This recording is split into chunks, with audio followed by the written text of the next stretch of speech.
بسم الله الرحمن الرحيم إنك ميت وإنهم ميتون ثم إنكم يوم القيامة عند ربكم تختصمون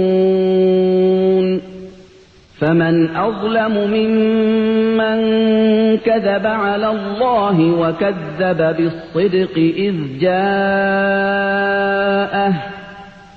أليس في جهنم مثوى للكافرين والذي جاء بالصدق وصدق به أولئك هم المتقون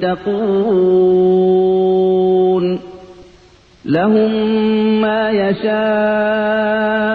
عند ربهم ذلك جزاء المحسنين ليكفر الله عنهم أسوأ الذي عملوا ويجزيهم أجرهم بأحسن الذي كانوا يعملون.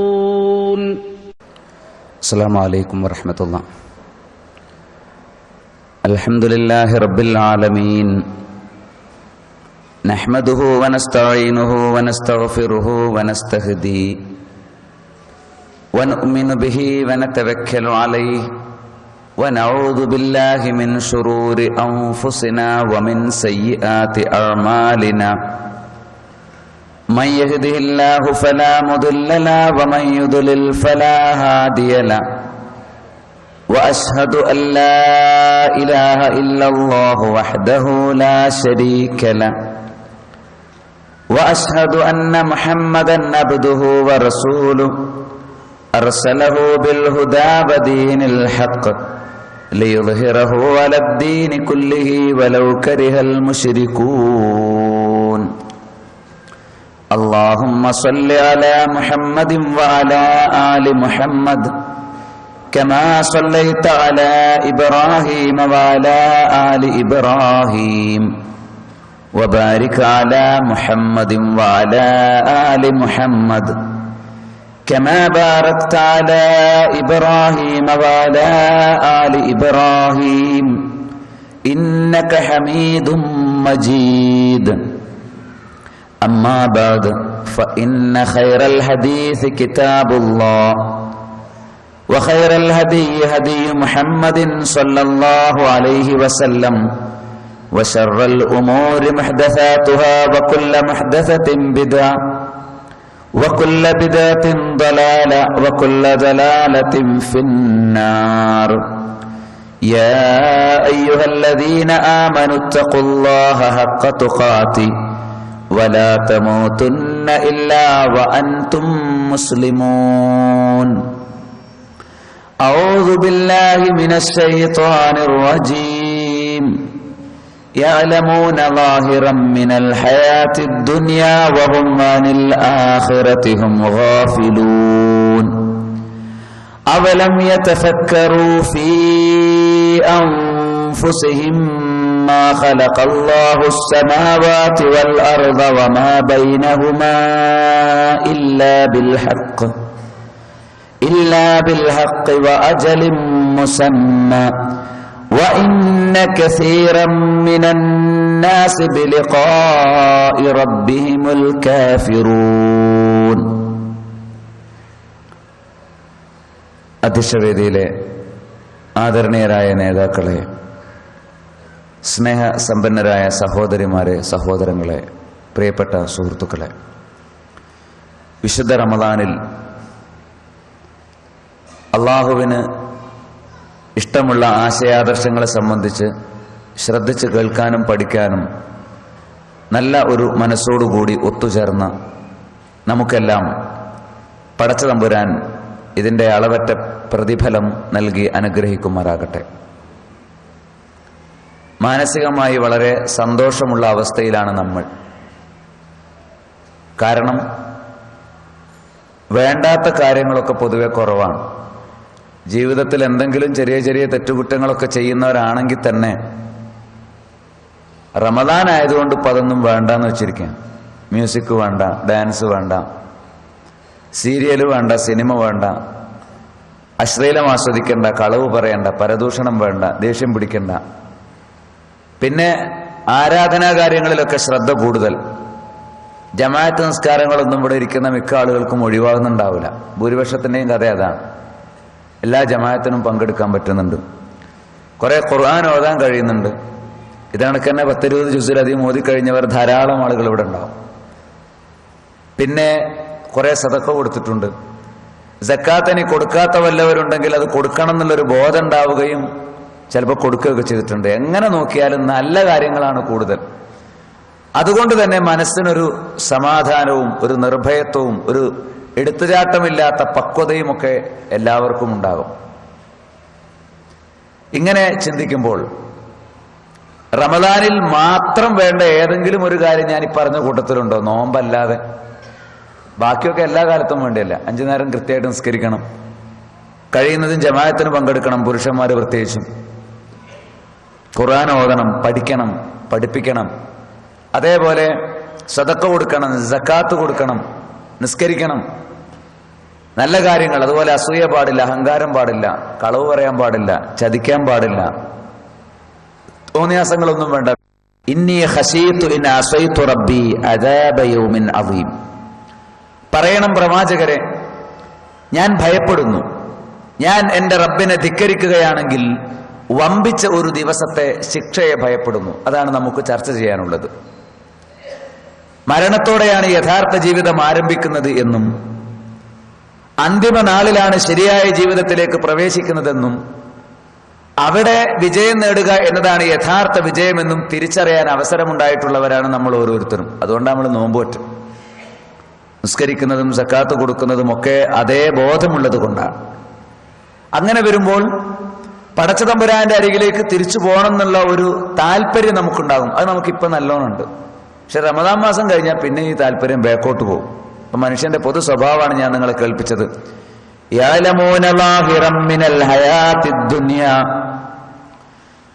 ഐഹിക ജീവിതത്തിൽ പ്രത്യക്ഷമായത് അവർ അറിയുന്നു. വരാനിരിക്കുന്ന ലോകത്തെക്കുറിച്ച് അവർ അശ്രദ്ധരാണ്. അവലം യതഫക്കറൂ ഫീ അൻഫുസിഹിം, അവരെ കുറിച്ച് തന്നെ അവർ ചിന്തിച്ചിട്ടില്ലേ? മാ ഖലഖല്ലാഹു സ്സമാവാതി വൽ അർള വമാ ബൈനഹുമാ ഇല്ലാ ബിൽ ഹഖ്, ആകാശങ്ങളോ ഭൂമിയോ അവക്കിടയിലുള്ള വല്ലതുമോ അള്ളാഹു അന്യായമായി സൃഷ്ടിച്ചിട്ടില്ല. വ അജലിം മുസമ്മ, ഒരു അവധി നിശ്ചയിച്ചു വെച്ച അവധിയില്ലാതെയും സൃഷ്ടിച്ചിട്ടില്ല. വ ഇന്ന കസീറൻ മിനന്നാസി ബിലിഖാഇ റബ്ബിഹിം ലകാഫിറൂൻ, ഭൂരിപക്ഷം ജനങ്ങളും റബ്ബിനെ കാണുന്നതിനെ തള്ളുന്നവരാണ്, നിഷേധിക്കുന്നവരാണ്. ദുനിയാവ് എല്ലാവർക്കും അറിയാം. ദുനിയാവും ദീനും തമ്മിൽ വ്യത്യാസമുണ്ട്. രണ്ടും ഒന്നല്ല. എന്താ വ്യത്യാസം? ദുനിയാവ് എന്ന് പറഞ്ഞാൽ ദുനിയാവിലെ ഒരു നേട്ടം ലക്ഷ്യം വെച്ച് ചെയ്യുന്ന കാര്യമാണ്. ഒരു വീടുണ്ടാക്കിയാൽ ഇവിടെ മഴ വേണ്ട, വെയിൽ കൊള്ളണ്ട എന്നൊക്കെ വിചാരിച്ചുണ്ടാക്കണം. അത് ദുനിയാ കാര്യമാണ്. ദീനീ കാര്യം എന്ന് പറഞ്ഞാൽ നരകത്തിൽ നിന്ന് രക്ഷപ്പെടണം എന്ന് വിചാരിച്ച് ചെയ്യുന്ന കാര്യങ്ങളാണ്. സ്വർഗത്തിൽ പോകണം എന്ന് വിചാരിച്ച് ഒരാൾ ചെയ്യുന്ന പ്രവർത്തനമാണ് എന്ത്? ദീനിന്റെ കാര്യം. ദീനും ദുനിയാവും ഒരു വ്യത്യാസം കൂടിയുണ്ട്. ദീനിന്റെ വിഷയങ്ങൾ കണിശമായി ആചരിക്കണം, അത് പവിത്രമായി പരിഗണിക്കണം, അത് പടച്ചവന്റെ അരികിൽ നിന്നുള്ളതാണ്. ദുനിയാവിന്റെ കാര്യത്തിൽ ദീനിന്റെ വിഷയത്തിലെ കണിശത തന്നെ ഉണ്ടായിക്കൊള്ളണമെന്നില്ല. മനസ്സിലായില്ലേ? ഇനി ദുനിയാവിൽ ദീൻ ഇടപെടുന്ന ചില വിഷയമല്ലേ ഉണ്ട്. ഭക്ഷണം കഴിക്കണം, ദുനിയാവിന്റെ കാര്യമാണ്. കാരണം ഇവിടെ ജീവൻ നിലനിർത്താന്നുള്ള അതിന്റെ പ്രധാനപ്പെട്ട ലക്ഷ്യം. അതേ സമയത്ത് അത് ഹറാമാകാൻ പാടില്ല, അത് ദീനാണ്. അപ്പം ഒരേ വിഷയത്തിൽ തന്നെ ദീനും ദുനിയാവും ഒക്കെ പരിഗണിക്കേണ്ടി വരും. നോമ്പ് നോൽക്കണം, അതിനുണ്ടാവും ചിലപ്പോൾ ദുനിയാവ്. നോമ്പ് ചിലപ്പോൾ ആരോഗ്യത്തിന് വല്ല നേട്ടവും ഉണ്ടായിന്ന് വരും. പക്ഷെ നോമ്പിന്റെ ലക്ഷ്യം അതല്ലല്ലോ. തഖ്വ, പാപമോചനം, നരകമോചനം, ഇതാണല്ലോ നമ്മുടെ ലക്ഷ്യം. അപ്പൊ അതുകൊണ്ട് തന്നെ എപ്പോഴും ദീനിന്റെ ലക്ഷ്യങ്ങൾക്ക് പ്രാധാന്യം കൊടുക്കണം നമ്മൾ. മനുഷ്യരുടെ സ്വഭാവം എന്താ? ബൽ തുസിറൂനൽ ഹയാത്തദ് ദുനിയ വൽ ആഖിറതു ഖൈറുൻ വ അബ്ഖാ, എന്നാൽ നിങ്ങൾ ഐഹിക ജീവിതത്തിനാണ് പ്രാധാന്യം കൊടുക്കുന്നത്. അതേപോലെ നിങ്ങൾ മനസ്സിലാക്കേണ്ട വിഷയം വേറെയാണ്. ആഖിറത്താണ് മെച്ചപ്പെട്ടത്, അതാണ് നിലനിൽക്കുന്നത്. ദീനിന്റെ ഒരു കാര്യം ചെയ്യണമെങ്കിലും അതിലെന്താ ദുനിയാവ് എന്ന് അന്വേഷിക്കുന്നതിന് പകരം ദുനിയാവിന്റെ ഒരു കാര്യം ചെയ്യുമ്പോഴും അതിലെന്താ ദീന് എന്ന് കിട്ടാൻ നോക്കണം. മനസ്സിലായില്ലേ? നബി സല്ലല്ലാഹു അലൈഹി വസല്ലം പറഞ്ഞു, ഉൾദുറു ഇലാ മൻ ഹുവ ഫൗഖകും ഫീ ദീനിക്കും വൽദുറു ഇലാ മൻ ഹുവ അസ്ഫല മിൻകും ഫീ ദുനിയാക്കും. നിങ്ങൾ നിങ്ങളുടെ ദീനിന്റെ കാര്യത്തിൽ നിങ്ങളെക്കാൾ മുകളിലുള്ളവരെ നോക്കണം, ദുനിയാവിന്റെ കാര്യത്തിൽ നിങ്ങളെക്കാൾ താഴെയുള്ളവരെ നോക്കണം. രണ്ടും ഒന്നല്ലാത്തതുകൊണ്ടാണല്ലോ വേർതിരിച്ചു പറഞ്ഞ്. രണ്ടും വ്യത്യാസമുണ്ട്. ദുനിയാവ് കിട്ടിയ ആളുകൾ, ദുനിയാവിന്റെ നേട്ടങ്ങൾ, ദുനിയാവിലെ സെക്യൂരിറ്റി ഉറപ്പുവരുത്തിയവർ, ദുനിയാവിൽ സമ്പാദിച്ചവർ, അവരെ കാണുമ്പോൾ അവരെക്കാളും മെച്ചപ്പെടണം എന്ന് വിചാരിച്ച് വലിയ ആൾക്കാർ നോക്കരുത്. നമ്മളെക്കാൾ അവശത അനുഭവിക്കുന്നവരെ നോക്കുക. എന്നിട്ട് പടച്ചോൻ എനിക്ക് ഇത്രയൊക്കെ നൽകിയല്ലോ എന്ന് സമാധാനിക്കുക. ദുനിയാവിന്റെ കാര്യത്തിൽ അത്രയും ബേജാറ് മതി. ദീനിന്റെ കാര്യത്തിൽ നമ്മളെക്കാൾ മികച്ചവർ, നമ്മളെക്കാൾ കൂടുതൽ പഠിച്ചവർ, കൂടുതൽ തഖ്വ കാണുന്നവർ, അതേപോലെ കൂടുതൽ ദീനീബോധമുള്ളവർ, കൂടുതൽ സമ്പാദിക്കുന്നവർ, സദഖ കൊടുക്കുന്നവർ, കൂടുതൽ ഇബാദത്ത് ചെയ്യുന്നവർ, അങ്ങനെ ദീനിന്റെ വിഷയത്തിൽ നമ്മളെക്കാൾ മുകളിൽ ആരുണ്ടെന്ന് നോക്കി അവരുടെ അടുത്ത് എത്താൻ പറ്റുമോ നോക്കണം. മത്സരിക്കുകയാണെങ്കിൽ ദീനിന്റെ വിഷയത്തിൽ മത്സരിക്കണം. അത് ഹലാലായ മത്സരമാണ്. കുശുമ്പും കുന്നായ്മ ഉണ്ടാകാതിരുന്നാൽ മതി. നമ്മൾ നേരെ തിരിച്ചാ. ഞാൻ 5 നേരം പള്ളിയിൽ പോകുന്നുണ്ടെങ്കിൽ 3 നേരം പള്ളിയിൽ പോകണേ നോക്കണ്. എന്താ? അവനേക്കാളും മെച്ചം ഞാനാ. ദുനിയാവിന്റെ കാര്യത്തിൽ നമ്മളെക്കാളും മെച്ചപ്പെട്ടത് ആർക്കാ? എന്നേക്കാളും നല്ല വീട്, എന്നേക്കാളും നല്ല വസ്ത്രം, എന്നേക്കാളും നല്ല ജോലി, എനിക്കുള്ളതിനേക്കാൾ നല്ല ശമ്പളം, എന്നേക്കാൾ നല്ല വാഹനം ആർക്കാണ്? അങ്ങോട്ട് നോക്കിയിട്ട് അവിടെ എത്താൻ നോക്കുക. ഇതല്ലേ നമ്മളെ സ്വഭാവം. ഇത് മാറ്റണം. അപ്പൊ ആദ്യം മനസ്സിലാക്കേണ്ടത് ദുനിയാവിന്റെ വിഷയം എന്നൊരു വിഷയമുണ്ട്, ദീനിന്റെ വിഷയം എന്ന് പറഞ്ഞിട്ട് വേറൊരു വിഷയമുണ്ട്. രണ്ടും ഒന്നല്ല. ഇത് രണ്ടും നമ്മുടെ ജീവിതത്തിൽ നമ്മുടെ മനസ്സിനെ തള്ളിക്കൊണ്ടിരിക്കും, രണ്ടിലേക്കും വരാൻ വേണ്ടി ക്ഷണിക്കപ്പെട്ടുകൊണ്ടിരിക്കും. അപ്പൊ ദുനിയാവ് വേണ്ടെന്നല്ല, ദുനിയാവ് അനുവദിച്ചതാണ്. ദുനിയാവിന്റെ ഓഹരി ഉണ്ട്, അത് വേണം. ലാത്തൻസ നസീബക്കമിന് ദുനിയാന്ന, ദുനിയാവിന്റെ ഓഹരി മറക്കരുത്. പക്ഷേ പ്രധാനം അതല്ല. അള്ളാഹു നിനക്ക് നൽകിയ എല്ലാറ്റിലും ദാറുൽ ആഖിറത്തിനെ നീ തേടണം. അതായത് ദീനിനെ നീ പരിഗണിക്കണം. ദീന് പരിഗണിച്ചാലേ ആഖിറത്ത് കിട്ടും. ഇത് വളരെ പ്രധാനപ്പെട്ട ഒരു വിഷയം, വളരെ ലളിതമായൊരു സംഭവം. അബ്ദുല്ലാഹി ബിൻ ഉമർ റളിയല്ലാഹു അൻഹു ഭക്ഷണം കഴിക്കാനിരുന്നു. അപ്പൊ ഇഖാമത്ത് കൊടുത്തു. ഭാര്യ പറഞ്ഞു ഇഖാമത്ത് കൊടുത്തിട്ടുണ്ട്. അപ്പൊ അദ്ദേഹം ഭക്ഷണം കഴിച്ചിട്ട് നിസ്കരിക്കാൻ വേണ്ടി പോയി. ഭാര്യയോട് ഒരു ആയത്ത് പഠിപ്പിച്ചു കൊടുത്തു. നമുക്കൊക്കെ അറിയാം, ഫൈദ ഫറഗത ഫൻസബ്. എല്ലാവർക്കും അറിയണ ആയത്താണ്. ഒന്ന് കഴിഞ്ഞാൽ അടുത്തതിലേക്ക് അധ്വാനിക്കണം, ഒന്നിൽ നിന്ന് ഒഴിവായാൽ അടുത്തത് പ്രവർത്തിക്കണം. ഈ ആയത്താണ് അദ്ദേഹം അവിടെ ഓതി കേൾപ്പിച്ചത്. നമുക്കറിയാം, ഭക്ഷണം വിളമ്പിയതിന് ശേഷം ഇഖാമത്ത് കൊടുത്താൽ അവിടെ ഇളവുണ്ട്. ഭക്ഷണം കഴിച്ചിട്ടാണ് എന്ത് ചെയ്യേണ്ടത്? നിസ്കരിക്കാൻ പോകേണ്ടത്. ഇതിന്റെ അർത്ഥം ഇഖാമത്ത് കൊടുക്കാൻ നേരത്ത് ഭക്ഷണം വിളമ്പണം എന്നല്ല. അങ്ങനെ യാദൃശ്യമായി സംഭവിച്ചാൽ ഇളവുണ്ട്, ഭക്ഷണം കഴിക്കാൻ അനുവാദമുണ്ട്. അവർക്കാണ് ജമാഅത്തിൽ പങ്കെടുക്കുന്ന ഇളവുള്ള കൂട്ടത്തിൽ ഒരു കൂട്ടൻ ഭക്ഷണം വിളമ്പി വെച്ചുപോയി. പക്ഷെ അദ്ദേഹം എന്ത് ചെയ്തു? വളരെ വേഗം ഭക്ഷണം കഴിച്ച് ജമാഅത്തിൽ പങ്കെടുക്കാൻ വേണ്ടി പോയപ്പോ ഭാര്യയോട് പറയുന്നു, ഫഇദാ ഫറഗത ഫൻസബ്. ഒരു പണി കഴിഞ്ഞാൽ ഉടനെ അടുത്തത് എടുക്കണം. ആദ്യത്തെ പണി ഭക്ഷണം കഴിക്കുന്നത് ദുനിയാവിന്റെ പണിയാണ്. രണ്ടാമത്തേത് ഫൻസബ്, നിസ്കരിക്കണം. ഈ ആയത്ത് ഓതിയിട്ടാണ് അദ്ദേഹം അത് പറഞ്ഞു കൊടുത്തത്. ഈ ആയത്തിന്റെ തഫ്സീറുകളിൽ മിക്ക മുഫസ്സിറുകളും ഈ സംഭവം രേഖപ്പെടുത്തി നിങ്ങൾക്ക് കാണാം. അങ്ങനെ എന്ത് ചെയ്തു? അപ്പൊ ദീനിന്റെ ഒരു വിഷയം, ദുനിയാവിന്റെ ഒരു കാര്യത്തിന് പണിയെടുക്കേണ്ടെന്നല്ല, ദുനിയാവിന്റെ ഒരു കാര്യത്തിന് വേണ്ടി അധ്വാനിച്ചു കഴിഞ്ഞാൽ പിന്നെ അടുത്തത് ദീനിന്റെ ഒരു കാര്യത്തിന് വേണ്ടി അധ്വാനിക്കണം. നമ്മൾ നേരം വെളുത്ത് കുളിച്ചു മാറ്റി ഇറങ്ങും ദുനിയാവിന്റെ ഒരു ആവശ്യത്തിന് വേണ്ടി. അത് കഴിഞ്ഞാൽ അടുത്ത ദുനിയാവിന്റെ ആവശ്യം, അത് കഴിഞ്ഞാൽ അടുത്ത ദുനിയാവിന്റെ ആവശ്യം, അത് കഴിഞ്ഞാൽ അടുത്ത ദുനിയാവിൽ നിന്ന് ദുനിയാവിലേക്കാണ് നമ്മളെ യാത്ര. എപ്പോഴാ ആഖിറത്ത് കിട്ടുക? ഈ തരം ക്യാമ്പുകളും ക്ലാസ്സുകളും ചർച്ചകളുമൊക്കെ അല്ല, ദുനിയാവിന് അപ്പുറം ദീനിനു വേണ്ടിയും ഒഴിഞ്ഞിരിക്കാനും മാറിയിരിക്കാനും അധ്വാനിക്കാനും ഒക്കെയുള്ള ഒരു പ്രേരണ നമുക്ക് നൽകണം. ആ ഒരു ലക്ഷ്യത്തിന് വേണ്ടിയിട്ടുള്ളതാണ്. ഈ ബോധത്തോടെയാണ് ഞാൻ പറയുന്ന കാര്യങ്ങൾ ഞാനും ശ്രദ്ധിക്കേണ്ടത്, നിങ്ങൾ ശ്രദ്ധിക്കേണ്ടത്. ദീനിന്റെ ഒരു എല്ലാ ദിവസവും ആലോചിക്കണം, ഞാൻ ഇന്ന് ദീനിന്റെ എന്താ ചെയ്തതെന്ന്. ദുനിയാവും ദീനും ഒന്ന് തന്നെ നല്ല സമാധാനമായി. പിന്നെന്താ? ഫുട്ബോൾ കളിച്ചാലും ആഖിറത്തിലേക്കായി, ചോറുന്നാലും ആഖിറത്തിലേക്കായി. മനസ്സിലായില്ലേ? അങ്ങനെ വളരെ അലംഭാവത്തോടുകൂടി ദീനിനെ സമീപിച്ചവരുണ്ട്. ദുനിയാവിന്റെ കാര്യങ്ങൾ ഒന്നാമത്തെ മുദ്രാവാക്യക്ക് കൊണ്ടുവരും, എന്നിട്ട് അതാ ദീനെന്ന് പറയും. ദീനും ദുനിയാവും ഒന്നാണെന്ന് പറയും. അല്ല, വ്യത്യാസം നമുക്ക് മനസ്സിലായില്ലേ? ഭക്ഷണം കഴിക്കണം എന്തിനാ? സ്വർഗത്തിൽ പദവി വരാൻ വേണ്ടിയാ? എന്നാ പിന്നെ നല്ല ശാപ്പാട്ടിരാമന്മാര് സ്വർഗത്തിൽ മുകളിലെത്തുമല്ലോ. അല്ല, ഭക്ഷണത്തിൽ ഹലാല് നോക്കുന്നത് സ്വർഗത്തിലെത്താൻ വേണ്ടിയാ. അതാണ് ദീൻ. ഭക്ഷണം കഴിക്കുന്നത് ദുനിയാവാണ്. വീടുണ്ടാക്കുന്നതിന് വേണ്ടി എവിടെ നല്ല വീടുണ്ടാക്കിയ സ്വർഗത്തിന് നല്ല വീട് കിട്ടുമോ? കിട്ടൂല. എന്നാൽ ഹലാലായ രൂപത്തിൽ വീടുണ്ടാക്കിയാൽ ഹലാല് നോക്കിയതിന്റെ പേരിൽ അവിടെ സ്വർഗത്തിൽ വീട് കിട്ടും. അതാണ് വിഷയം. നമ്മൾ കാണുന്നു, ആസ്വദിക്കുന്നു. ആഖിറത്തിന് വേണ്ടിയാണ് ആസ്വദിക്കേണ്ടത്. നല്ല കാര്യം ഖുർആൻ ആയത്തുകൾ കാണണം, അതിന്റെ വിഷയങ്ങൾ പഠിക്കണം, നല്ല മനുഷ്യന്മാരെ കാണണം, നല്ല സുഹൃത്തുക്കളെ കാണണം. ഹറാമിന്റെ ആൾക്കാരെ കാണുന്നു, അശ്ലീലം കാണുന്നു, തോന്നിവാസം കാണുന്നു, കേൾക്കുന്നു. കാണുന്നതും കേൾക്കുന്നതും ഒന്ന് നമ്മളെ നരകത്തിലേക്ക് കൊണ്ടുപോകാനിടയുണ്ട്. ശരിക്കും സൂക്ഷിക്കണം. നോമ്പ് വയറിന് മാത്രം ഉണ്ടായാൽ പോരാ, കണ്ണിനും കാതിനും ഹൃദയത്തിനും പ്രവർത്തനങ്ങൾക്കുമൊക്കെ അവയവങ്ങൾക്കൊക്കെ നോമ്പ് വേണം. അള്ളാഹു പൊരുത്തപ്പെട്ടത് ചെയ്യണം. ആഖിറത്ത് കിട്ടണമെന്ന മുഖ്യ അജണ്ടയാണ് റമദാനിൽ ഇത്രയേറെ നമ്മെ സജീവമാക്കാനുള്ള കാരണം. നമ്മൾ എന്തുകൊണ്ടാണ് ജമാഅത്ത് പാഴാക്കാത്തത്? നമ്മളെന്തേ കൂടുതൽ ഖുർആൻ ഓതുന്നത്, സദഖകൾ വർദ്ധിപ്പിച്ചത്? ഒരു വേണ്ടാത്ത വാക്കിന്റെ നാവിൽ നിന്ന് വരരുത് എന്ന് എല്ലാവരും വിചാരിക്കുന്നില്ലേ? എന്തുകൊണ്ട്? ഹറാമിന്റെ ചാനലുകൾ കട്ട് ചെയ്തതെന്തിന്? മ്യൂസിക്കുകൾ വേണ്ടെന്ന് വെച്ചതെന്തിന്? നമുക്ക് കൂടുതൽ സമ്പാദിക്കണം എന്നുള്ള ബോധമാണ്. ഇത് യഥാർത്ഥത്തിൽ ഒരു വിശ്വാസിക്ക് ഏതു കാലത്തും അവന്റെ കൂടെ തന്നെ ഉണ്ടായിരിക്കേണ്ട ഒരു സംഗതിയാണ്. ഇലൈഹി മർജിഉകും ജമിയ, അള്ളാഹുവിലേക്കാണ് നിങ്ങൾ മുഴുവൻ മടങ്ങുക. വഅദല്ലാഹി ഹഖ്ഖ, അത് അള്ളാഹുവിന്റെ സത്യമായ വാഗ്ദാനമത്രേ. ഇന്നഹു യബ്ദഉൽ ഖൽഖ്, ഈ ജീവിതം തുടങ്ങിയത് അള്ളാഹുവാണ്. സുമ്മ യുഈദുഹു, ഇനി ഇത് ആവർത്തിക്കുന്നതും അള്ളാഹുവാണ്. ലിയജ്സിയല്ലദീന ആമനൂ വഅമിലുസ് സ്വാലിഹാത്തി ബിൽ ഖിസ്ത്, സത്യവിശ്വാസവും സൽക്കർമ്മവുമുള്ള ആളുകൾക്ക് നീതിപൂർവകമായി പ്രതിഫലം നൽകാൻ വേണ്ടി. വല്ലദീന കഫറൂ ലഹും ശറാബുൻ മിൻ ഹമീം വഅദാബുൻ അലീമുൻ ബിമാ കാനൂ യക്ഫുറൂൻ, നിഷേധികൾക്ക് ചുട്ടുപൊള്ളുന്ന പാനീയമാണ്, വേദനാജനകമായ ശിക്ഷയാണ്.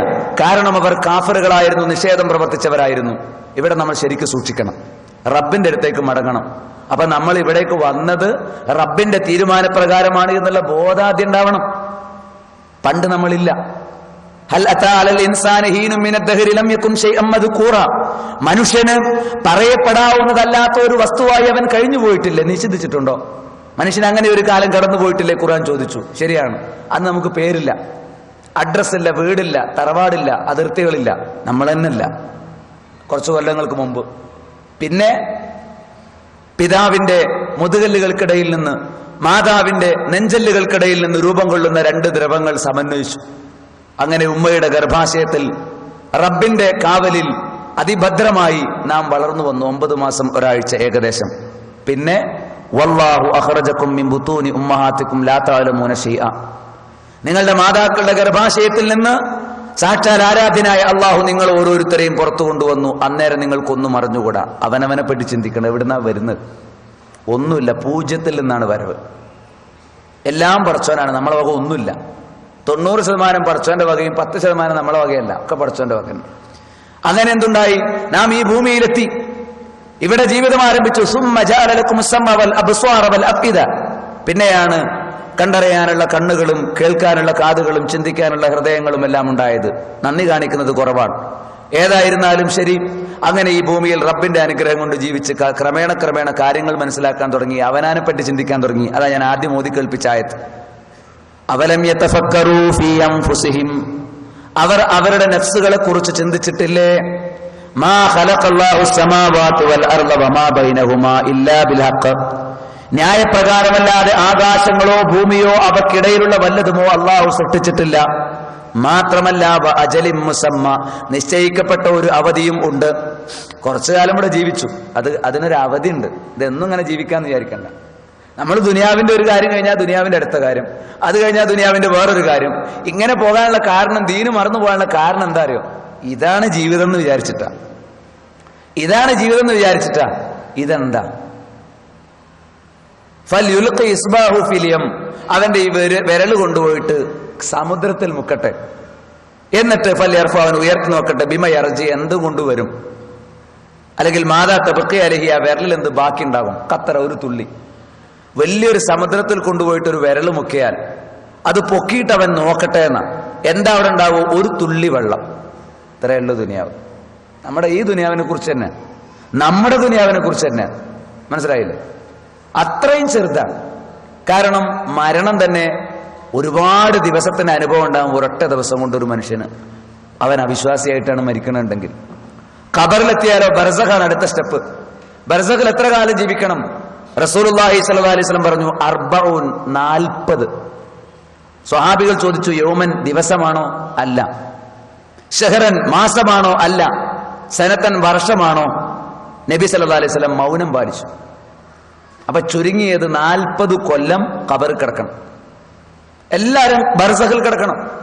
അതിൽ രാവിലെയും വൈകുന്നേരവും അവർ എഴുന്നേറ്റ്, വിശ്വാസികളാണെങ്കിൽ സ്വർഗത്തിന്റെ അനുഭവങ്ങളും കാഫിറുകളാണെങ്കിൽ നരകത്തിന്റെ അനുഭവങ്ങളും അവർ നുകരണം. അവരുടെ വിവിധ തിന്മകൾക്കനുസരിച്ച് വിവിധങ്ങളായ ശിക്ഷകൾ ഖബറിൽ തന്നെ ഉണ്ടാകും. തൗഹീദുള്ളവർക്ക് ശിക്ഷയുണ്ടാകുമോ? തൗഹീദുള്ളവർ മറ്റു തിന്മകൾ ചെയ്താൽ ശിക്ഷയുണ്ടാകും. നബി സല്ലല്ലാഹു അലൈഹി വസല്ലം ഒരിക്കൽ 2 ഖബറിന്റെ അടുത്തൂടെ നടന്നുപോയി. ഇന്നഹുമാ ലയുഅസബാൻ, രണ്ടാളും ശിക്ഷിക്കപ്പെടുന്നുണ്ട് എന്ന് പറഞ്ഞു. എന്നിട്ട് നബി പറയാണ്, ലാ ഫീ കബീർ, വലിയ കുറ്റങ്ങൾക്കല്ല. ശിർക്കല്ലേ വലിയ കുറ്റം? വലിയ കുറ്റത്തിനല്ല. നേരെ മറിച്ച് അമ്മാ അഹദുഹുമാ യംശി ബിൻ നമീമ, ഒന്നാമത്തെ ആള് നമീമത്തുമായി നടന്ന ആളാണ്. വലാഖറു ലാ യസ്തതിറു മിനൽ ബൗൽ, രണ്ടാമത്തെ ആള് പരസ്യമായി മറയില്ലാതെ മൂത്രമൊഴിച്ച ആളാണ്. ഈ രണ്ടാൾക്കും ഖബറിൽ ശിക്ഷയുണ്ട്. അപ്പം വിശ്വാസിയാണെങ്കിലും ലാ ഇലാഹ ഇല്ലല്ലാഹ് ഉണ്ടെങ്കിലും മരണത്തിന് ശേഷം ഖബറിൽ ശിക്ഷയുണ്ട് എന്ന് പഠിപ്പിച്ചു. എപ്പോഴാണ് ശിക്ഷ? അത് എല്ലാ ദിവസവും രാവിലെയും വൈകുന്നേരവുമാണ്. ഖബറിലെ ശിക്ഷയെക്കുറിച്ച് പഠിപ്പിക്കുന്ന ആയത്തുകൾ സൂറത്ത് തൗബയിൽ നമുക്ക് കാണാം. 101-ാമത്തെ വചനം, സനുഅദിബുഹും മർറതൈൻ സുമ്മ യുറദ്ദൂന ഇലാ അദാബിൻ അദീം, 2 തവണ അവരെ നാം ശിക്ഷിക്കും, പിന്നീട് വമ്പിച്ച ഒരു ശിക്ഷയിലേക്ക് അവർ മടക്കപ്പെടുകയും ചെയ്യും. അപ്പൊ 3 ശിക്ഷ ഉണ്ട് ഒരു തെറ്റ് ചെയ്താൽ. ചിലപ്പോൾ 1-ാമത്തെ ശിക്ഷ കൊണ്ടാണ് തീരും, ചിലപ്പോൾ 2-ാമത്തെ ശിക്ഷയും കൂടി ആയാൽ തീരും, ചിലർക്ക് 3 ശിക്ഷയും വേണം. 1-ാമത്തെ ശിക്ഷ ഏതാ? അദാബുൻ ഫി ദുനിയ, ദുനിയാവിലെ ശിക്ഷ, ഇവിടെ അല്ലാഹ് തരുന്ന ശിക്ഷകൾ. 2-ാമത്തേത് അദാബുൽ ഖബർ, ബർസഖിലെ ശിക്ഷ. സുമ്മ യുറദ്ദൂന ഇലാ അദാബിൻ അദീം, പിന്നെയാണ് വമ്പിച്ച ശിക്ഷയിലേക്ക് അവർ മടക്കപ്പെടുന്നത്, അത് നരകാഗ്നിയുടെ ശിക്ഷ. അപ്പോൾ ചുരുങ്ങിയത് ഒരു തെറ്റിന് 3 ശിക്ഷ അനുഭവിക്കണം. അത് തന്നെ 5ഉം 6ഉം ഘട്ടങ്ങളായിട്ട് അനുഭവിക്കണം. അങ്ങനെയാ പഠിപ്പിച്ചിട്ടുള്ളത്. അത് എപ്പോഴൊക്കെ? ഫിറഔനിന്റെ ആളുകൾക്ക് നിന്ദ്യമായ ശിക്ഷ വലയം ചെയ്തിട്ടുണ്ട്. ഖബറിലെ കഥയാണ്. ബർസഖിൽ രാവിലെയും വൈകുന്നേരവും നരകാഗ്നി അവരിൽ പ്രദർശിപ്പിക്കപ്പെടുന്നു. വയൗമ തഖൂമുസ്സാ, അന്തിമനാൾ. അദ്ഖിലൂ ആല ഫിറഔന അശദ്ദൽ അദാബ്, അന്തിമനാളിലാണ് ഏറ്റവും കഠിനമായ ശിക്ഷയിലേക്ക് അവരെ പ്രവേശിപ്പിക്കുക. അവരെ പ്രവേശിപ്പിക്കണം എന്ന് പടച്ചോൻ പറയും. 40-ാമത്തെ സൂറത്തുൽ മുഅ്മിനിലെ 44-45 ആയത്തുകൾ. അവ രാവിലെയും വൈകുന്നേരവും. അപ്പൊ ചില ആൾ വിചാരിക്കാതെ, ശരി ആകെ 40 കൊല്ലേ ഉള്ളൂ. മുഹമ്മദ് നബി സല്ലല്ലാഹു അലൈഹി വസല്ലം മരിച്ചിട്ട് തന്നെ 1500 കൊല്ലം ഏതാണ്ട്. അപ്പൊ ആദം നബിന്റെ കാലത്തൊക്കെ ബർസഖ് കഴിഞ്ഞ് വിചാരണ തുടങ്ങിയോ? മഹ്ശറായോ? ഇല്ല. എന്താ കാര്യം? അവിടുത്തെ ഒരു ദിവസം തിർമുദിലെ സഹീഹുൽ ഉദ്ധരിക്കുന്നുണ്ട്. മആരിജിൽ ഒരു ആയത്തോതി കേൾപ്പിച്ചുകൊണ്ട് നബി സല്ലല്ലാഹു അലൈഹി വസല്ലം പഠിപ്പിച്ചു, ഫി യൗമിൻ കാന മിഖ്ദാറുഹു 50000 സന, 50000 കൊല്ലം. ഖബറിലെ ഒരു ദിവസം, ബർസഖിലെ ഒരു ദിവസം, അത് 50000 കൊല്ലമാണ് ഒരൊറ്റ ദിവസം. അപ്പൊ ആദം നബിന്റെ കാലത്ത് മരിച്ചവർക്ക് ചിലപ്പോൾ ഒരു ദിവസം തന്നെ ആയിട്ടുണ്ടാവില്ല. അല്ലെങ്കിലും ഖബറിലെ എല്ലാവർക്കും വലിപ്പം കണക്കാം. ഇവിടുത്തെ സമയം കഴിഞ്ഞു പോണ അവസ്ഥയൊന്നും മരിച്ചതിന് ശേഷം ആരും കണക്കൂട്ടണ്ട. അവിടെയൊക്കെ സമയം ഒരുപോലെയാണ്. എന്നോ മരിച്ചവർക്കും അവസാനം മരിക്കുന്നവർക്കും ഒക്കെ ഉയർത്തെഴുന്നേൽപ്പിന്റെ ഇടയ്ക്ക് ഒരേ അളവ് സമയം തരാൻ കഴിവുള്ളവനാണ് പടച്ചവൻ. അള്ളാഹു അനീതി കാണിക്കുന്ന പ്രശ്നമല്ല. ആദ്യം മരിച്ചവർ കുറെ കാലം നരകത്ത് കിടന്ന്, നമുക്ക് ഈ ദുനിയാവ് വലുതാന്നുള്ള തെറ്റിദ്ധാരണ കൊണ്ടാണ് ആ ജാതി ചിന്തയൊക്കെ. ദുനിയാവ് ഒന്നുമല്ല, പൊടിയാണ്. വലിയ ദിവസങ്ങളാണ് ഇനി അങ്ങോട്ട്. ഒരു ദിവസം 50000 കൊല്ലം. അങ്ങനെയുള്ള 40 വർഷമാണ് ഓരോരുത്തരും ഖബറിൽ കഴിച്ചു കൂട്ടേണ്ടി വരിക, ബർസഖിൽ കഴിച്ചു കൂട്ടേണ്ടി വരിക. എന്നിട്ടേ ഉയർത്തെഴുന്നേൽപ്പുണ്ടാകൂ. ശരിക്കും മനസ്സിലാക്കണം. ആ ഉയർത്തെഴുന്നേൽപ്പിനെ സംബന്ധിച്ച് ശരിക്കും നാം ബോധവാന്മാരായിരിക്കുകയും ബേജാറിലാവുകയും വേണം. കാരണം മരിച്ചങ്ങോട്ട് ചെന്നാൽ വല്ലാത്തൊരവസ്ഥയാണ്. ഒരു സ്വഹാബിയെ കുറിച്ച് നബി സല്ലല്ലാഹു അലൈഹി വസല്ലം പറയാം, ഹാദല്ലദീ തഹറക ലഹുൽ അർശു വഫുതിഹത് ലഹു അബ്വാബുസ് സമ. ഇദ്ദേഹം മരണപ്പെട്ടപ്പോൾ അർശൊന്ന് കുലുങ്ങി, ആകാശത്തിന്റെ വാതിലുകളെല്ലാം തുറക്കപ്പെട്ടു. മാത്രവുമല്ല വശഹിദഹു 70000 മിനൽ മലായിക, 70000 മലക്കുകൾ അദ്ദേഹത്തിന്റെ മരണസമയത്ത് മലക്കുൽ മൗത്തിന്റെ കൂടെ ഹാജരായി. അങ്ങനത്തെ മരണം കിട്ടിയ ആളാണ് ആര്? സഅദ് ബിൻ മുആദ് റളിയല്ലാഹു അൻഹു. അള്ളാഹു അത്രയേറെ അദ്ദേഹത്തെ ബഹുമാനിച്ചിട്ടുണ്ട്. വലിയ കറാമത്തുകൾ ഉണ്ടായിരുന്ന ആളാണ് സഅദ് ബിൻ മുആദ് റളിയല്ലാഹു അൻഹു. അദ്ദേഹം മരണപ്പെട്ടതിന് എന്നിട്ട് നബി പറയാണ്, ലഖദ് ലമ്മ ലമ്മതൻ സുമ്മ ഫറജ അൻഹു. പക്ഷേ സഅദിനും ഖബറിന്ന് രക്ഷപ്പെടാൻ പറ്റിയിട്ടില്ല. അങ്ങനെയൊക്കെ ഭാഗ്യമുണ്ടായ സഅദ് റളിയല്ലാഹു അൻഹു ലമ്മ ലമ്മതൻ, ഖബറൊന്ന് കൂട്ടിപ്പിടിച്ചു. മരണവേദന എല്ലാവരും അനുഭവിക്കണം. പ്രസവവേദന സ്ത്രീകൾ അനുഭവിക്കണം എന്നതുപോലെ അതൊന്നും രക്ഷപ്പെടാൻ പറ്റൂല. അതേപോലെ ഖബർ കുടുങ്ങിയിട്ടുള്ള ഒരു അനുഭവമുണ്ട്, അതിൽ നിന്ന് രക്ഷപ്പെടാൻ പ്രവാചകന്മാർക്ക് പോലും സാധ്യമല്ല. അതാണ് സഅദിന്റെ കഥ പറഞ്ഞത്. സഅദ് റളിയല്ലാഹു അൻഹു അതിൽ നിന്ന് കുടുങ്ങി. പിന്നെ ഈമാൻ ഉണ്ടോ സുമ്മ ഫറജാൻഹു, അതിൽ നിന്ന് അദ്ദേഹം രക്ഷപ്പെടുക, അള്ളാഹു അദ്ദേഹത്തെ അകറ്റുകയും ചെയ്തു. എന്നിട്ട് നബി ഒരു പ്രസ്താവന ഇറക്കി. എന്താ? ലൗ നജാ അഹദും മിൻ ലമ്മത്തിൽ ഖബരി ലനജാ സഅദ് ഇബ്നു മുആദ്. ആരെങ്കിലും ഖബറിന്റെ കുടുസതയിൽ നിന്ന് രക്ഷപ്പെടുകയാണെങ്കിൽ സഅദ് ഇബ്നു മുആദ് രക്ഷപ്പെടേണ്ടിയിരുന്നു. ഖബറിന്റെ കുടുസത്തെ ആ പിടുത്തണ്ടല്ലോ, ഒരാളും രക്ഷ, അത് ശരിക്കും അനുഭവിക്കും, വിശ്വാസികൾ പോലും അനുഭവിക്കും. പിന്നെ അല്ലാഹു എന്ത് ചെയ്യും? സത്യവിശ്വാസികൾ അതിൽ നിന്ന് ആശ്വാസം നൽകി രക്ഷപ്പെടുത്തും.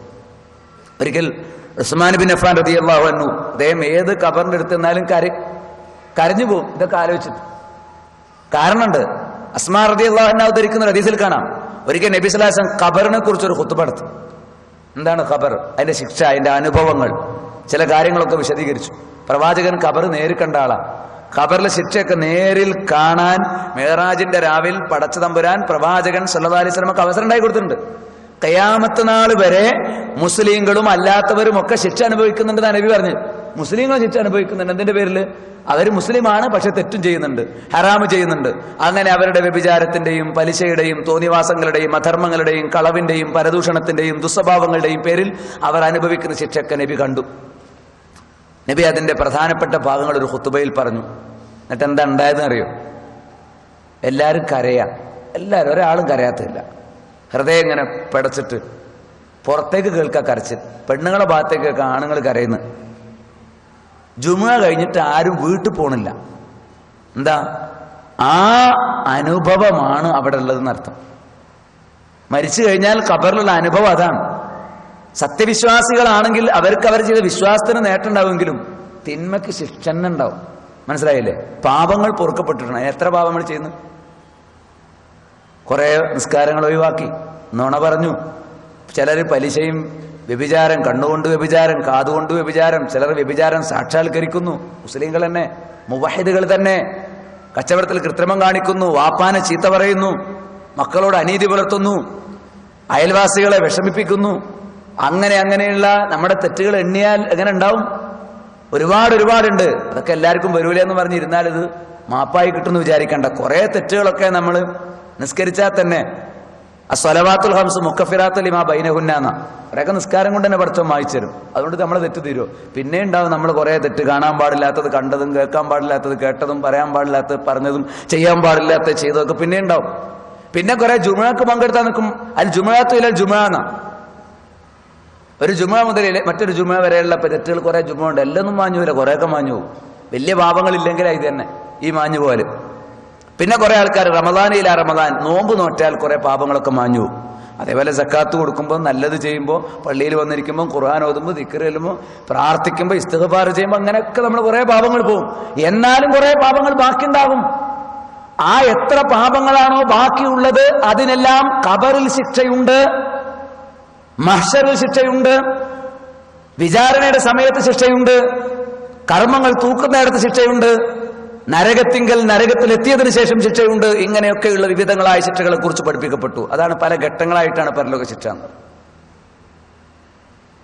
അപ്പൊ നമ്മൾ ചിന്തിക്കേണ്ട ഇടക്കൊക്കെ പാപങ്ങളെ പറ്റി ഒന്ന് ആലോചിക്കണ്ടേ. രണ്ട് കണ്ണുകൾ ഒരിക്കലും നരകത്തിൽ പോവില്ല. ഐനാനി ലാ യദ്ഖുലാനി ഫിന്നാർ, രണ്ട് കണ്ണുകൾ ഒരിക്കലും നരകത്തിൽ പ്രവേശിക്കില്ല. ഐനുൻ ഗല്ല അനിൽ മഹാരിം, ഹറാമുകളിൽ നിന്ന് ചിമ്മിക്കളഞ്ഞ കണ്ണ്, ഹറാമ് വരുമ്പോൾ അങ്ങോട്ട് നോക്കൂല, അവര് ഒരിക്കലും നരകത്ത് പോവില്ല. ആ കണ്ണിന്റെ ഉടമസ്ഥ, ആ കണ്ണുകൊണ്ടേ പടച്ചവനെ കാണാൻ പറ്റുള്ളൂ. രണ്ടാമതൊരു കണ്ണുണ്ട്, ഐനുൻ ബക്കത്തു മിൻ ഖശിയത്തില്ലാ, അള്ളാഹുവിനെ പേടിച്ചുകൊണ്ട് കരയുന്ന കണ്ണ്. നമ്മളെന്തിനാ അള്ളാഹിനെ പേടിക്കണം? നമ്മൾ മുജാഹിദീങ്ങളാണ്, മുവഹിദീങ്ങളാണ്, ലാ ഇലാഹ ഇല്ലല്ലാഹുള്ള ആൾക്കാരാണ്, തൗഹീദ് കൊണ്ട് തന്നെയാണ് കയറിപ്പോകുന്ന വിചാരം. അവരോടാ നബി പറഞ്ഞത് ലാ ഫീ കബീർ, വലിയ കുറ്റത്തിനല്ല ഖബറിലെ ശിക്ഷ, ബൽ ഫീ സഗീർ, ചെറിയ കുറ്റങ്ങൾക്ക് തന്നെ. ശരിക്കും സൂക്ഷിച്ചോളി. അപ്പൊ ഇടക്ക് ചിന്തിക്കണം, ചെറിയ കുറ്റവും ബാക്കിയുണ്ടാവരുത്. ചെറിയ കുറ്റം ബാക്കിയുണ്ട, ഹൃദയ തിന്മയുടെ ഒരു പൊട്ട് ബാക്കിയുണ്ടാകാൻ പാടില്ല. നോമ്പ് കൊണ്ട് മായ്ച്ചു, നിസ്കാരം കൊണ്ട് മായ്ച്ചു, ജുമാ കൊണ്ട് മായ്ച്ചു, സൽക്കർമ്മങ്ങൾ കൊണ്ട് മായ്ച്ചു. അങ്ങനെ നമ്മുടെ കർമ്മങ്ങളൊക്കെ കുറേ മായ്ച്ച് ഹൃദയം ശുദ്ധീകരിച്ച് പിന്നെയും ബാക്കി വന്നിട്ട് ഒരു പൊട്ടുപൊടി ബാക്കിയുണ്ടെങ്കിൽ സ്വർഗത്ത് പോകാൻ പറ്റൂല. ശിക്ഷ വാങ്ങിയിട്ട് തന്നെ പോകാൻ പറ്റുള്ളൂ. ഒരു സംശയവും അക്കാര്യത്തിൽ വേണ്ട. അതുകൊണ്ട് അവസാനത്തെ പാപവും മരിക്കുന്നതിന് പൊറുക്കപ്പെടണം. അതിന് അള്ളാഹ് അവസരം ഇഷ്ടം പോലെ തന്നിട്ടുണ്ട്. അതിൽ ഏറ്റവും നിർണായകമായ അവസരം റമദാൻ.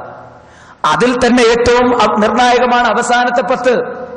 അതിൽ തന്നെ ഏറ്റവും നിർണായകമാണ് ഒറ്റയിട്ട രാവുകൾ. അതിൽ തന്നെ ഏറ്റവും നിർണായകമാണ് ലൈലത്തുൽ ഖദർ വന്നിറങ്ങുന്ന രാവ്. അതിൽ തന്നെ ഏറ്റവും നിർണായകമാണ് ആ രാവിന്റെ അവസാനത്തെ 1/3. നോമ്പിന് അത്താഴം കഴിക്കണം. ബറക്കത്തുണ്ട് അത്താഴത്തിൽ അല്ലേ? ഒരു ഭക്ഷണം വേണ്ടാന്ന് ഒരു ഗ്ലാസ് വെള്ളമെങ്കിലും കുടിക്കണം. ഹസവാത്തി മിനൽ മാ. നബിക്ക് ഒന്നും വേണ്ടാന്ന് നബി കുറച്ച് വെള്ളമെങ്കിലും കുടിക്കും. ഏറ്റവും നല്ല അത്താഴം ഈത്തപ്പഴമാണെന്ന് നബി സ്വല്ലല്ലാഹു അലൈഹി വസല്ലം പറഞ്ഞു. ഒരു ഈത്തപ്പഴമെങ്കിലും കഴിക്കണം. എന്തിനാ? അത്താഴത്തിന്റെ ബറക്കത്ത് കിട്ടാൻ. കാരണം ജൂത ക്രിസ്ത്യാനികളൊന്നും അത്താഴം ഇല്ലാത്ത ആൾക്കാരാണ്.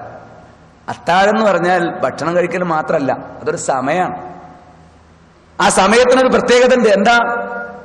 ഈ ദുനിയാവിൽ 24 മണിക്കൂറിനടക്ക് മറ്റൊരു സമയത്തിനുമില്ലാത്ത പ്രത്യേകത അത്താഴ സമയത്തിനുണ്ട്. ആ സമയത്താണ് പരമാധികാരിയായ പടച്ചതമ്പുരാൻ 1-ാം ആകാശത്തേക്ക് ഇറങ്ങി വരുന്നത്. ഇറങ്ങി വന്നിട്ട് റബ്ബ് ചോദിക്കും, മൻ യദ്ഊനി, എന്നെ വിളിച്ചു പ്രാർത്ഥിക്കാൻ ആരുണ്ട്? അസ്തജീബുല, ഞാൻ അവന് ഉത്തരം കൊടുക്കാം. വമൻ യഗ്ഫിറുനി വമൻ യസ്തഗ്ഫിറുനി, എന്നോട് ഇസ്തിഗ്ഫാർ ചെയ്യാൻ, പാപമോചനം തേടാൻ ആരുണ്ട്? ഫഅഗ്ഫിറുഹു, അവന് ഞാൻ മാപ്പ് നൽകാം. അള്ളാഹ് വന്ന് ചോദിക്കുന്ന സമയം അത്താഴം. അതുകൊണ്ടാണ് ഖുർആൻ പറഞ്ഞത് വബിൽ അസ്ഹാരിഹും യസ്തഗ്ഫിറൂൻ, അത്താഴത്തിന്റെ സമയത്ത് ഇസ്തിഗ്ഫാർ നടത്തുന്നവരാണവർ. സാധാരണ കുറഞ്ഞ ആളുകളെ മാറ്റി നിർത്തിയാൽ ഈ അത്താഴ നേരത്തെ എണീക്കുന്ന സമ്പ്രദായം നമുക്കില്ല. കുറച്ചാളുകൾ അത് ശീലിച്ചു പോകുന്നവരുണ്ട്. അതിനെക്കുറിച്ച് ഗൗരവം അറിയാവുന്നുണ്ട്. സുബഹിന്റെ മുമ്പ് എണീറ്റിട്ട് ചിലർ സുബഹി വാങ്ക് കൊടുത്തിട്ട് ഇഖാമത്തിന് മുമ്പ് എണീക്കണ ശീലമുള്ളത്. ഏത് ദിവസവും ഉണ്ട് പടച്ചോൻ ആകാശത്ത് നിന്ന് 1-ാം ആകാശത്തേക്ക് ഇറങ്ങി വരൽ, അള്ളാഹു ഉപരിലോകത്തിനപ്പുറത്ത് നിന്ന്. ഇനിയോ അങ്ങനെ ആ സമയത്ത് എന്നോട് പ്രാർത്ഥിക്കാൻ ആരുണ്ടെന്ന് ചോദിക്കുമ്പോൾ ഞാനുണ്ട്. എന്നോട് പാപങ്ങൾ ഏറ്റുപറഞ്ഞ് തൗബ ചെയ്യാൻ ആരുണ്ടെന്ന് ചോദിക്കുമ്പോൾ ഞാനുണ്ടെന്ന് പറഞ്ഞ് മുഅ്മിനുകൾ, മുത്തഖികൾ വബിൽ അസ്ഹാരിഹും യസ്തഗ്ഫിറൂൻ, സഹറിന്റെ സമയത്ത് അവർ ഇസ്തിഗ്ഫാർ നടത്തിക്കൊണ്ടിരിക്കുകയാണ്. സാധാരണ അത്താഴത്തിന്റെ നേരത്തെ എണീക്കണ പരിപാടിയില്ലാത്തവർക്കും റമദാനിൽ ആ പണി ഉണ്ടല്ലോ. എന്നിട്ട് ഒരു അസ്തഗ്ഫിറുല്ലാഹ് നമ്മൾ പറഞ്ഞു. ഇപ്പൊ ഒരു 10-21 കഴിഞ്ഞില്ല അത്താഴം. ഒരസ്തഗ്ഫിറുല്ലാഹ് എന്ന് പറഞ്ഞു. പടച്ചോൻ എനിക്ക് സ്വർഗം തരണേ, എനിക്ക് നരകം തരണേ. ഈ അത്താഴത്തിന്റെ നേരത്തെ എണീറ്റിരുന്നിട്ടാണ് നബി സല്ലല്ലാഹു അലൈഹി വസല്ലം നെഞ്ചോട് കൈ ചേർത്ത് അശ്ഹദു അല്ലാ ഇലാഹ ഇല്ലല്ലാഹ്, ശഹാദത്ത് കലിമ ചൊല്ലുക. വഅശ്ഹദു അന്ന മുഹമ്മദ് റസൂലുള്ളാഹ്. ലോകത്ത് ഏറ്റവും കൂടുതൽ മരണം നടക്കുന്ന ഒരു സമയമാണ് ഈ സമയം. അള്ളാഹ് ഇറങ്ങി വരുന്ന സമയത്ത് ലോകത്ത് ഏറ്റവും കൂടുതൽ ആളുകൾ അള്ളാഹ് മരിപ്പിക്കും. അള്ളാഹിനെ ഏൽപ്പിച്ചിട്ട് കിടന്നാൽ നമുക്ക് ഇവിടെ എണീക്കാൻ പറ്റും. എന്നിട്ടോ അവിടെ അള്ളാഹു അല്ലാതെ ആരാധനില്ല. എന്നിട്ട് മുഹമ്മദ് നബി സ്വല്ലല്ലാഹു അലൈഹി വസല്ലം പറയുന്നു, മുഹമ്മദ് അള്ളാന്റെ ദൂതനാണെന്ന്, അടിമയാണ്, ഞാൻ സാക്ഷ്യം വഹിക്കുന്നു. വഅന്ന ഈസാ അബ്ദുല്ലാഹി വറസൂലുഹു വകലിമത്തുൻ മിൻഹു അൽഖാഹ ഇലാ മറിയം വറൂഹും മിൻഹു. അതേപോലെ ഈസാ നബി അള്ളാഹുവിന്റെ പുത്രനല്ല, മറിച്ച് സൃഷ്ടിയാണ്, അടിമയാണ്, അതോടൊപ്പം പ്രവാചകനാണ്. അള്ളാഹുവിൽ നിന്ന് മറിയമിലേക്ക് നിക്ഷേപിക്കപ്പെട്ട അള്ളാഹുവിന്റെ കലിമത്താണ്, അതേപോലെ റൂഹാണ് എന്നിങ്ങനെ ഈസാ അലൈഹി സ്വലാമിനെ പറ്റി ഞാൻ സാക്ഷ്യപ്പെടുത്തുന്നു. എന്നിട്ട് പറയുന്നു വസ്സാഅത്ത് ഹഖ്ഖുൻ, ലോകാവസാനം സത്യമാണെന്ന് ഞാൻ സാക്ഷ്യപ്പെടുത്തുന്നു. വൽ ബഅസ് ഹഖ്ഖുൻ, ഉയർത്തെഴുന്നേൽപ്പ് സത്യമാണെന്ന് ഞാൻ സാക്ഷ്യപ്പെടുത്തുന്നു. വൽ ഹിസാബ് ഹഖ്ഖുൻ, വിചാരണ സത്യമാണെന്ന് ഞാൻ സാക്ഷ്യപ്പെടുത്തുന്നു. വൽ ജന്നത്ത് ഹഖ്ഖുൻ വന്നാർ ഹഖ്ഖുൻ, സ്വർഗം സത്യമാണ്, നരകം സത്യമാണ് എന്ന് ഞാൻ സാക്ഷ്യപ്പെടുത്തുന്നു. ഇതൊക്കെ നബി പറയുന്ന സമയമാണ് രാത്രിയുടെ അവസാനത്തെ 3-ൽ. നമ്മളൊരു ലാ ഇലാഹ ഇല്ലല്ലാഹ് ചൊല്ലിയോ? ഒരസ്തഗ്ഫിറുല്ലാഹ് എന്ന് പറഞ്ഞോ? ഒരാൾ രാവിലെ 3 വട്ടം പടച്ചോനെ എനിക്ക് സ്വർഗം തരണേ എന്ന് പറഞ്ഞാൽ മുഅ്മിനാണ് പറയുന്നെങ്കിൽ ഒരു സ്വർഗം കിട്ടുന്ന. സ്വർഗം അവന് വേണ്ടി ശുപാർശ പറയും, റബ്ബേ ഇവനെ നീ സ്വർഗത്തിൽ പ്രവേശിപ്പിക്കണമേ. നരകത്തിൽ നിന്ന് രക്ഷിക്കണേ എന്ന് പറഞ്ഞാൽ നരകം പറയും, പടച്ചോനെ ഇവനെ എന്നിൽ നിന്ന് നീ രക്ഷിക്കണമേ. അതേപോലെ വൈകുന്നേരം 3 പ്രാവശ്യം സ്വർഗം വൈകുന്നേരം 3 പ്രാവശ്യം നരകമോചനം ചോദിക്കൽ. അല്ലാഹുമ്മ ഇന്നി അസ്അലുക്കൽ ജന്ന വ അഊദു ബിക മിനന്നാർ. അല്ലാഹുമ്മ ഇന്നി അസ്അലുക്കൽ ജന്ന, പടച്ചോനെ ഞാൻ സ്വർഗം ചോദിക്കുന്നു, വഅഊദു ബിക മിനന്നാർ, നിന്നോട് ഞാൻ നരകമോചനം ചോദിക്കുന്നു. അവസാനത്തെ 10 എല്ലാ ദിവസവും നമ്മൾ ഒരു വട്ടം ചോദിച്ചോ, പടച്ചോനെ എനിക്ക് സ്വർഗം തരണേ. നമ്മളെ മനസ്സിൽ മുഴുവൻ ദുനിയാവല്ലേ. ദുനിയാവിന്റെ ഒരു കാര്യം കഴിഞ്ഞാൽ ദുനിയാവിന്റെ അടുത്ത കാര്യം, അത് കഴിഞ്ഞാൽ ദുനിയാവിന്റെ വേറൊരു കാര്യം. ദീനിന്റെ കാര്യം അവിടെ. പിന്നെയുള്ളത് റമദാൻ മാസം. ഇപ്പോൾ ഒരു സമാധാനമുണ്ട്, 2-3 മണിക്കൂർ ഇവിടെ വന്നിരുന്നു, ഒഴിഞ്ഞിരുന്നാണ് ദീനിന് വേണ്ടി, ദുനിയാവിന് വേണ്ടി ഒന്നും എല്ലാവരും ഇവിടെ വന്നത്. രാത്രി തറാവീഹിന് വേണ്ടി കുറച്ചു നേരം ഒഴിഞ്ഞിരിക്കും. അങ്ങനെ ഒഴിഞ്ഞിരിക്കണം. അങ്ങനെ ഇബാദത്തിന് വേണ്ടി ഇടയ്ക്ക് ഒഴിഞ്ഞിരിക്കാനും മാറി നിൽക്കാനും ദുനിയാവിന്റെ കാര്യങ്ങൾക്കിടയിൽ ദീനിനു വേണ്ടി സമയം നിശ്ചയിക്കാൻ ഒരാൾക്ക് സാധിച്ചാൽ ഹറാമിൽ നിന്ന് അവന് മാറി നിൽക്കാൻ പറ്റും. ചിലരിപ്പം വിചാരിക്കുന്നുണ്ടാവും കുറേയൊക്കെ വേണ്ടാത്ത കാര്യങ്ങളുടെ അടുത്തുണ്ട്, ശരിയല്ല എന്നൊക്കെ എനിക്കറിയാം, തോന്നിയാസാണ്, എന്നാലും അങ്ങനത്തെ ഗുരുതരമൊന്നും അല്ലാത്തതുകൊണ്ട് ഞാനത് ഒഴിവാക്കലൊന്നുമില്ല, അങ്ങനെ തുടർന്ന് പോരും. അങ്ങനെ കുറെ മ്യൂസിക്കിന്റെയും ഡാൻസിന്റെയും ലഹരിന്റെ ഒക്കെ ആൾക്കാർ നമ്മളെ കൂട്ടത്തിലുണ്ട്. എങ്ങനെ ഇത് ഒഴിവാക്കാനായിട്ട് കഴിയുന്നില്ല. അത് ഒഴിവാക്കണമെങ്കിൽ തഫറുഹ് വേണം. ഇയ്യാക വശഹവാത്ത്, ശഹവത്തുകളെ സൂക്ഷിക്കുക. ഫഇന്ന ശഹവാത്തി തംനഉ തഫറുഹ ലി ഇബാദത്തില്ല, അല്ലാഹുവിന് ഇബാദത്ത് ചെയ്യാൻ ഒഴിഞ്ഞിരിക്കുന്നതിനെ തടയുന്ന വികാരമാണ് ദേഹേച്ഛകൾ. ഇടക്കിടക്ക് അള്ളാനെ മാത്രം ചിന്തിക്കാനും കുറ്റങ്ങൾ ഏറ്റുപറയാനും അതിന് ഏറ്റവും നല്ല സമയം സുബഹിന്റെ മുമ്പുള്ള സമയം. അങ്ങനെ ഇരുന്നാൽ തന്നെ എല്ലാ മ്യൂസിക്കും ഒഴിവാക്കാൻ പറ്റും, എല്ലാ ഹറാമും ഒഴിവാക്കാൻ പറ്റും. എന്നെ കൊണ്ട് ഒഴിവാക്കാൻ പറ്റുന്നില്ല നിങ്ങൾ പറഞ്ഞ എല്ലാ സംഗതി ഒഴിവാക്കാൻ പറ്റും. സുബഹിന്റെ മുമ്പ് ഒന്ന് എണീറ്റിട്ട് പടച്ചോനെന്ന് വിളിച്ചാൽ മതി. പടച്ചോൻ വിളിയേക്കാൻ കാത്തുക്ക് അടുത്ത്, ഇത്ര അടുത്തേക്ക് നേരത്ത് അത്താഴത്തിന് എണീറ്റിട്ട് ഇനിയിപ്പോ സുബഹിക്ക് ഇഖാമത്ത് ഒരുക്കാൻ 10 മിനിറ്റോ 20 മിനിറ്റോ ഉണ്ടെങ്കിൽ അവിടെ കിടന്നുറങ്ങാം. നോക്കണേ, പടച്ചോൻ ചോദിക്കുക ആരാ എന്നോട് മാപ്പ് ചോദിക്കാൻ? അതിനൊക്കെ വേറെ ആരെങ്കിലും ഉണ്ടാവും, ഞാൻ കിടന്നുറങ്ങാൻ. മനസ്സിലായില്ലേ? എന്നിട്ട് ജമാഅത്ത് പോയി, അതാണ് പോട്ടെ, ഞാൻ നല്ല തറാവീസ്കരിച്ചില്ലേ സുബൈന്റെ ജമാഅത്ത്, അത് പോട്ടെ. ഇത്രയേ ഉള്ളൂ നമ്മുടെ കഥ. പറ്റില്ല. ഇനിയില്ല ഈ കുറച്ച് ദിവസം ഉണ്ടല്ലോ, എന്തെങ്കിലും നഷ്ടം പറ്റി എന്താ നമ്മളെടുത്ത് കൂടുതലും ചിന്തിക്കണം. ഞാൻ എണ്ണി നോക്കിയ കാര്യങ്ങളൊക്കെ റമദാൻ അല്ലാത്ത കാലത്തുള്ളതാണ്, ഉണ്ടാകേണ്ടതാണ്. റമദാനിൽ പ്രത്യേകം എന്ന് പറയാൻ എന്തുണ്ടായി? എന്തെങ്കിലും ഉണ്ടാകണ്ടേ? അതൊന്ന് ചിന്തിച്ചിട്ട് എന്തെങ്കിലും വീഴ്ച ഉണ്ടെങ്കിൽ അത് ഉണ്ടാകണമെങ്കിൽ ഇതാ അങ്ങനെ നരകണ്ടെന്നും അതാണ് സത്യമെന്നും അതിൽ നിന്ന് രക്ഷപ്പെടണം എന്നുള്ളൊരു ബോധമുള്ളവനാണ് ഇസ്തിഗ്ഫാർ നടത്താൻ തോന്നുക. എല്ലാ രാത്രിയും അള്ളാഹുവിന്റെ മലക്കുകൾ 1-ാം ആകാശത്ത് ഒന്ന് പ്രഖ്യാപിക്കും. എന്താ പ്രഖ്യാപിക്കുക? റമദാൻ മാസത്തിൽ മാത്രം എല്ലാ രാത്രിയും 1-ാമത്തെ ദിവസം മുതൽ അവസാനത്തെ ദിവസം വരെ പ്രഖ്യാപിക്കും. എന്താ പ്രഖ്യാപനം? യാ ബാഗിയൽ ഖൈരി അഖ്ബിൽ വയാ ബാഗിയ ശർരി അഖ്സിർ, നന്മ തേടുന്നവനെ മുന്നോട്ട് വരിക, നീ എന്ത് പുണ്യാച്ച ചെയ്തോ. ശർറിന്റെ പിന്നാലെ പോകുന്നവനെ നീ നിർത്തിവെക്കുക. കാരണം എന്താ? വലില്ലാഹി ഉത്തഖാഉ മിനന്നാർ, അള്ളാഹുവിന് നരകത്തിൽ നിന്ന് മോചനം കിട്ടുന്ന ചില ആളുകൾ ഇന്നുണ്ട്. ഇന്ന് കുറച്ച് ആൾക്കാർ അള്ളാഹു മോചിപ്പിക്കാൻ പോകും. എങ്ങനെ നോക്കിയിട്ടതാ ഇന്ന ആളുകൾ, ഇത്രയും ആളുകൾ എന്ത് ചെയ്യുന്നു, ഞാൻ നരകത്തിൽ നിന്ന് മോചിപ്പിക്കുന്നു. ആ പോയിന്റിൽ നമ്മൾ പെടണമെങ്കിൽ അങ്ങനെ ഒരു ബോധം വേണ്ടേ? ഒരൊറ്റ നോമ്പ്, അതിന് ലൈലത്തുൽ ഖദറൊന്നും വേണ്ട. എല്ലാ ദിവസവും അള്ളാഹു നൽകിയ ഓഫറാണ് റമദാനിൽ. റമദാനിലെ പ്രത്യേക ഓഫറാണ്. റമദാനിലെ എല്ലാ രാത്രിയും ഒരു സംഘം ആളുകളെ അള്ളാഹു നരകത്തിൽ നിന്ന് മോചിപ്പിക്കും. ആ കൂട്ടത്തിൽ ഞാനൊന്ന് പെട്ടിരുന്നെങ്കിൽ എന്ന് ആരെങ്കിലും ചിന്തിച്ചിട്ടുണ്ടോ? ചിന്തിക്കണം. അത് ചിന്തിക്കണമെങ്കിൽ നമ്മൾ എങ്ങോട്ടാ പോണത്? ഒന്നും അല്ലാത്തടത്തുനിന്ന് പുറപ്പെട്ടു. അള്ള നിശ്ചയിച്ചപ്പോൾ മരിച്ചു, അത് കഴിഞ്ഞപ്പോൾ ഖബറിലെത്തി. ഖബറാണെങ്കിൽ സത്യമാണ്. അവിടെയുള്ള ശിക്ഷയിൽ നിന്ന് രക്ഷപ്പെടുകയാണെങ്കിൽ സഅദ് ബിൻ മുആദ് രക്ഷപ്പെടേണ്ടിയിരുന്നു. ഇങ്ങനെ ഖബറിന്റെ ഗൗരവമേറിയ സംഗതികളെ കുറിച്ചൊക്കെ കേട്ടു. സ്വഹാബികളാകെ ബേജാറായി, ഖബർ കാണുമ്പം ബേജാറായി. ഉസ്മാൻ ബിൻ അഫ്ഫാൻ ഇങ്ങനെ ഖബറിന്റെ അടുത്ത് നിന്ന് കരയാണ്. അപ്പൊ ഒരാൾ പറഞ്ഞു, തദക്കറിൽ ജന്നത്ത വന്നാറ ഫലാ തബ്കി. ഇങ്ങനെ കരയില്ലേ, കുറെ നേരമായല്ലോ, നിങ്ങൾ സ്വർഗത്തെ പറ്റി ചിന്തിക്കും, നരകത്തെ പറ്റി ആലോചിച്ച് കണ്ണൊക്കെ ഒന്ന് തുടക്കുന്നതാണ്. അപ്പൊ ഉസ്മാൻ റളിയല്ലാഹു അൻഹു പറയാം, ഇന്ന റസൂലുള്ളാഹി സ്വല്ലല്ലാഹു അലൈഹി വസല്ലം ഖാൽ, നബി ഇങ്ങനെ പറഞ്ഞിട്ടുണ്ട്, ഞാൻ കേട്ടിട്ടുണ്ട്. എന്താ? ഇന്നൽ ഖബറ അവ്വലു മൻസിലത്തിൻ മിൻ മനാസിലിൽ ആഖിറ. ഖബർ എന്ന് പറഞ്ഞാൽ പരലോകത്തിലെ മരണാനന്തരത്തിലെ ഭവനങ്ങളിൽപ്പെട്ട ഒരു ഭവനമാണ്.